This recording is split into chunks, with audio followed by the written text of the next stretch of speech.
Why am I filming this in my car? Well, it's because I have a car and a very, very loud family, so this is the best place I could find.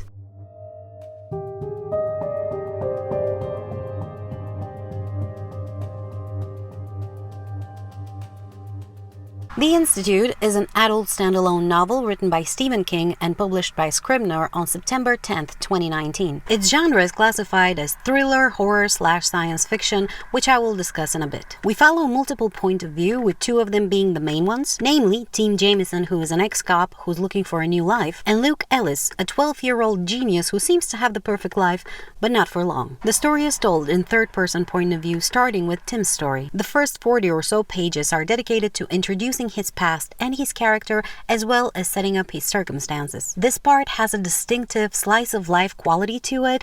It moves very slowly, and I quite enjoyed it. After that, we switch abruptly to Luke's story, and we spend the next 200 or so pages following him until we get to a more dynamic POV switching, which brings more characters to the forefront. And while that second part was the proverbial meat on the bones when it comes to horror, I found it slightly stale. Things were happening, but I was neither particularly intrigued nor scared, and I found myself looking forward to the point where the two main perspectives would overlap. And when they finally did, I quite enjoyed it. I think the author did it in a very appropriate way. I found it very, very satisfying, and it pretty much saved the book for me. I have to say though, while I enjoyed the structure of the book, I think it will frustrate a lot of readers. Because for one, as soon as you start to get to know and care for one of the characters, you're pulled abruptly from their point of view, and you have to go now through the labor of getting to know another character and getting to care for them too. In my personal opinion, it's worth it and not that big of a deal, but it might be an issue for some readers. And another thing that might affect your enjoyment is the way this book is marketed. As I already mentioned, it's sold as horror thriller/science fiction, and to me it had hints of both, but ultimately was neither. I would rather qualify it as a paranormal psychological thriller, though given the slow pace of the book in the beginning, the thrilling part will take a while.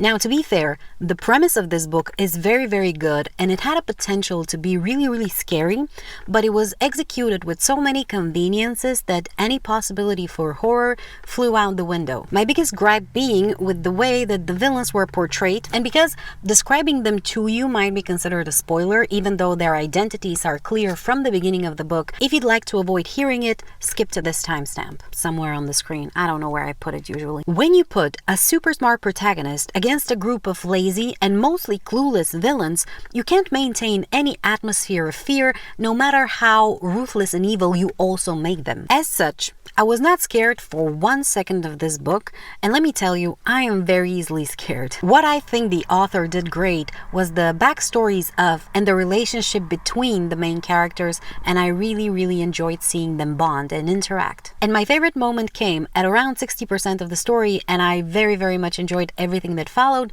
with very minor exceptions. All in all, it was an enjoyable book that I think I would have liked way more had I not expected a horror sci-fi. I would like to point out something that upset me quite a bit though, and that is the inappropriate mentions of children's private parts, which was brought up multiple times, and while it was mostly done by children characters, it was sometimes done by adults, and the book itself was written by a very adult man. Sorry, my voice is going. On top of that, there was one very detailed scene that featured a child, a giant thermometer, and lube, and no, I'm not describing it here for you, though I'm pretty sure most of you can already surmise. I'm just gonna say that rarely have I been made to feel this uncomfortable reading a book. And to make matters worse, all of this was completely unnecessary. The book ultimately wouldn't have changed one bit had all of this been removed. So to me, the author added it just because he wanted to, and that really made me give him the side eye.